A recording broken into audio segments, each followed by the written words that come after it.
Steve Mielhausen here at UFC on Fox 2 post-fighter here with Cub Swanson as he defeated George Roop via TKO.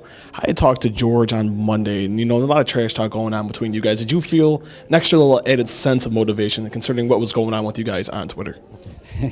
Definitely. I'm not one to get in the trash talking battles unless somebody starts it, and he definitely got me fired up. I mean, last week when I was supposed to be calming down one day, I was like, you know what? I'd rather not get injured. I'm a little tired. I'm not going to spar today. And I sat down and I looked at my phone and I got a message from him saying he was going to smash me. I put on my gear and I went right to sparring. It was just like extra motivation. What was wrong with you where you took a day off?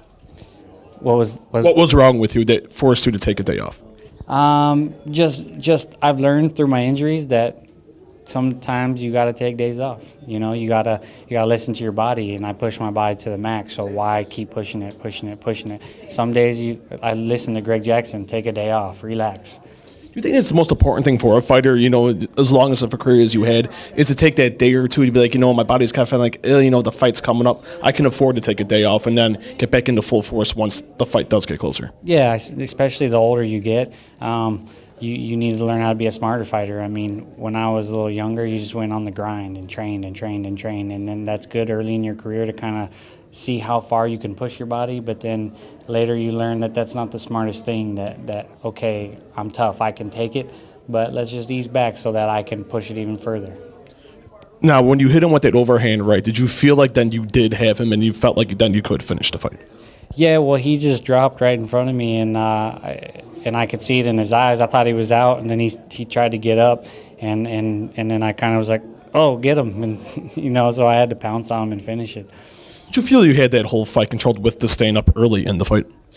Definitely. I was frustrated, but I was just patient. My boxing coach and Greg both told me, be patient, it'll come, let it come to you. So I was mad at myself for not figuring them out sooner, and that's just how I am. I put high standards on myself, but he was doing real well. I finally felt like I was getting it, and then in the second round, I really just started to let loose. You did look lighter tonight on your feet. Do you contribute it just to working more on your boxing?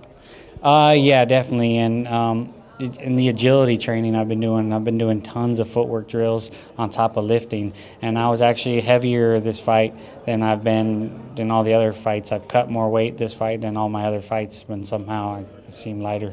Is that the game plan you are going to follow now? Is it follow that training regimen in continuation of your career? Yes, definitely. I'm a new person. I'm a new fighter. Cub 2.0. I'm training harder and smarter.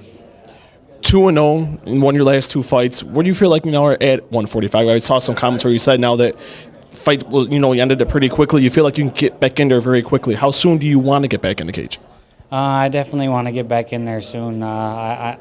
This time I want to take a few weeks and enjoy myself a little bit, because last time I was a little disappointed and I got right back in the gym. So I want to get a little time off and just see where that hunger comes. If I start getting hungry and need to get in the gym, then I'll ask for another fight right away.